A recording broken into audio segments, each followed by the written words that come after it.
नमस्कार दोस्तों, मैं एडवोकेट तुलसीराम सिंह। तो आप सभी लोगों का स्वागत है। आज हम इस वीडियो में जानेंगे मेंटेनेंस से रिलेटेड कुछ कानून के बारे में। तो वीडियो के लास्ट तक बने रहेगा क्योंकि वीडियो बहुत इंटरेस्टिंग और बहुत ही इन्फॉर्मेटिव होने वाली। दोस्तों, मामला दिल्ली हाई कोर्ट का है, जहां पे होता क्या है, ट्रायल कोर्ट पति को किराए के लिए 6,000 रुपया, भरण पोषण के लिए 11,460 रुपया और दो नाबालिग बेटियों की भरण पोषण के लिए 9,800 रुपया देने की बात कही जाती है ट्रायल कोर्ट द्वारा। पति क्या करता है, ट्रायल कोर्ट के फैसले को दिल्ली हाई कोर्ट में चैलेंज करता है।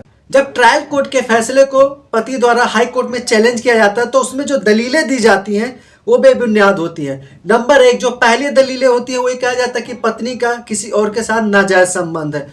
दूसरा जो दलीलें दी जाती है, दूसरा जो आरोप लगाया जाता है वो लगाया जाता है कि पत्नी घर के काफी ज्यादा सामान को बेच रही है।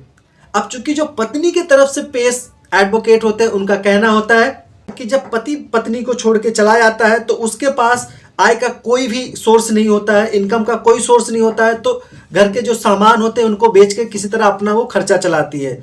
दूसरी बात, जो अवैध संबंध का आरोप लगाया जाता है वो साबित नहीं हो पाता है। अब चूंकि अवैध संबंध का आरोप लगाकर पति मेंटेनेंस से बचना चाहता है, इसलिए माननीय हाई कोर्ट द्वारा सभी दलीलों को सुनने के बाद में पति को दोषी पाया जाता है, जिसमें कहा जाता है चूंकि पति ने क्या किया था, कुछ समय पहले की बात है, वाइफ को घर से छोड़ के चला गया था और कहीं और जाकर कमरा किराए पर रहकर रहने लगा था। चूंकि उस समय पत्नी के पास कोई ऑप्शन नहीं बचता कि अपने घर का खर्चा चलाए, इसलिए वो घर का कुछ सामान बेचकर अपना खर्चा चला रही होती है। साथ में जो अवैध संबंध का आरोप लगाया जाता है, चूंकि वो अभी सिद्ध नहीं हो पाता है, यानी कि वो प्रूफ कोर्ट में नहीं हुआ होता है, खाली आरोप लगाया जाता है और जिस पर खाली आरोप लगाया जाता है उसके आधार पर पत्नी को मेंटेनेंस देने से नहीं रोका जा सकता, ऐसा ट्रायल कोर्ट ने कहा था।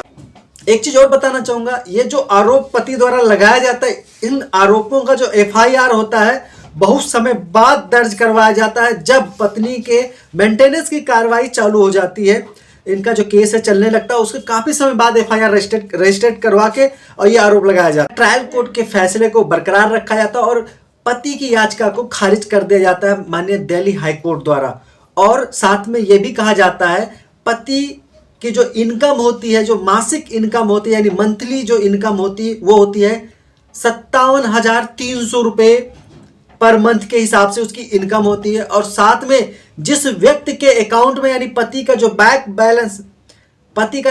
बैलेंस होता है वो 32,73,693 रुपए के आसपास में होता है, यानी जिसके पास इतने सारे रुपए हैं, इनकम अच्छी खासी है, वो मेंटेनेंस से नहीं बच सकता। और खास तौर पर उस कंडीशन में जहां पर पत्नी के अवैध संबंध का आरोप लगाया जा रहा, लेकिन अभी तक वो सिद्ध नहीं किया गया, यानी कि अभी कोर्ट में प्रूफ नहीं किया जा चुका, तो इस आधार पर पति पत्नी को मेंटेनेंस देने से नहीं बच सकता। आशा करता हूं यह वीडियो आपको बहुत अच्छा लगा। एडवोकेट तुलसीराम सिंह फिर मिलूंगा ऐसे लीगल टॉपिक अपडेट लेकर।